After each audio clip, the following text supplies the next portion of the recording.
வணக்கம், நான் உங்கள் சங்கவி.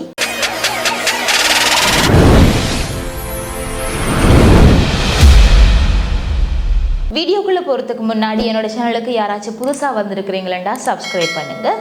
இன்றைக்கு என்ன விடயத்தை பற்றி பார்க்க போகிறோம்ன்றதை தொடர்ந்து நாங்கள் பார்க்கலாம். யாழில் இருந்து விசிட்டர் விசாவில் தனது சகோதரி குடும்பத்தினரிடம் சென்ற யுவதியொருவர் கனடா விமான நிலையத்திலிருந்து திருப்பி அனுப்பப்பட்டுள்ளதாக தெரிய வருகின்றது.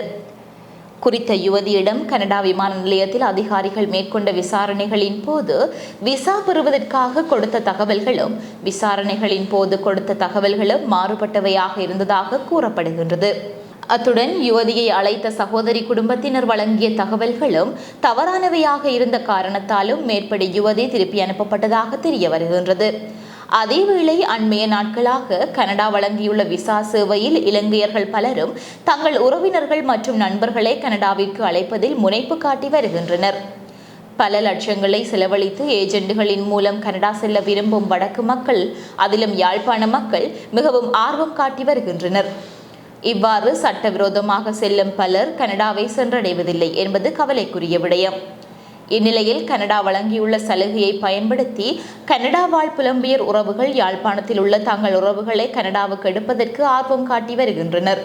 எனவே ஒருவருக்கொருவர் வழங்கும் தகவல்களை முரண்பாடாக வழங்காது சரியான தகவல்களை வழங்கினால் கனடா வரை சென்று யாழ் யுவதி திரும்பியது போல மற்றவர்களுக்கும் இந்த நிலைமை ஏற்படாது தவிர்க்கலாம். குறிப்பிட்ட ஒரு விடயம் தொடர்பாக நீங்கள் என்ன நினைக்கிறீங்கன்றதை நீங்க கமெண்ட்ஸ்ல வந்து சொல்லுங்க. இதே மாதிரி இன்னும் ஒரு வீடியோவில் நான் உங்களை சந்திக்கிறேன்.